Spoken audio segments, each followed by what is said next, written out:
We're James and Rena Brice, and we're here to share our story of faith and church and community.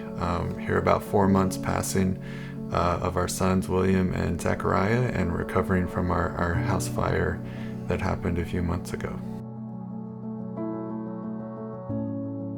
William, while I was pregnant with Zachariah, right before he was born, we would ask him all throughout, baby brother's coming, are you gonna, be nice and kind?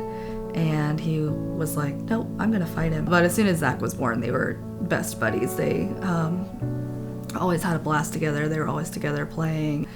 William would always say, hey, that's my brother, be very protective. We were both at work. Seth, Logan, William, and Zachariah were at home with my parents. We were two hardworking people trying to pay off our debts, get our kids in good schools, and we really love our parents and appreciate their support. It was really just the wrong thing at the wrong time on the wrong day, and we don't know how it happened. It did happen. I got a call from Rena that the house was on fire. We're hustling home, and by the time we get home, it had already happened. It was the day after the fire. That's when we met with a team of doctors and nurses, and they were explaining the prognosis of what they considered the boys to have suffered from. So they miraculously were not burned at all, but they had suffered from smoke inhalation, and they were without oxygen for too long, which is what they ended up succumbing to. We were just confused, honestly, and powerless, because again, we were trusting the firefighters, and then we were trusting the doctors and the nurses, and there was nothing we could do. We trusted God that He was up to something, and we believed He was going to work through the situation, and we were hoping that they were going to come back and rejoin us here on earth.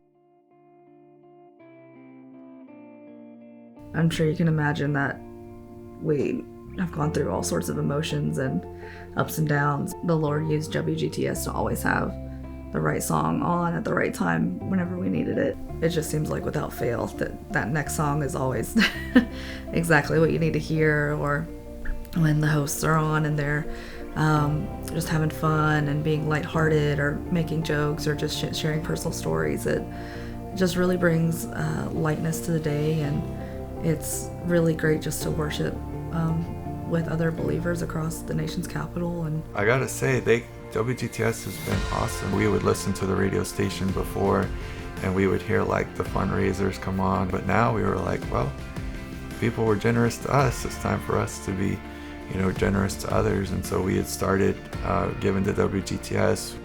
It's been hard. It has not been easy.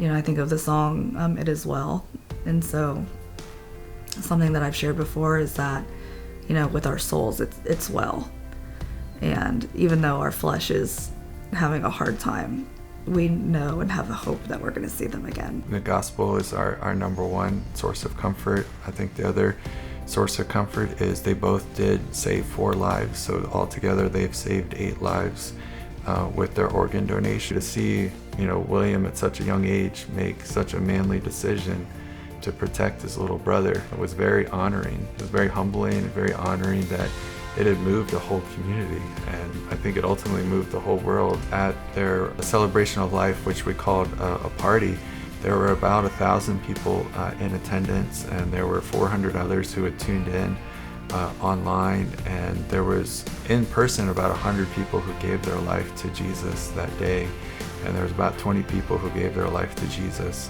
online. Our message is that God is real, heaven is real, the gospel is real, and that there's hope to be found in loss, and that God is not only good when things are good, but He's good when things are really, really bad. We hope those that have bottom of the barrel circumstances, that they can find hope, love, support in God and church and community as well. This story of hope continues. Well, since the events shared in this video, James and Rena have been blessed with new beginnings. They're expecting a baby, and they've moved into their new home, a true testament to their faith and God's love.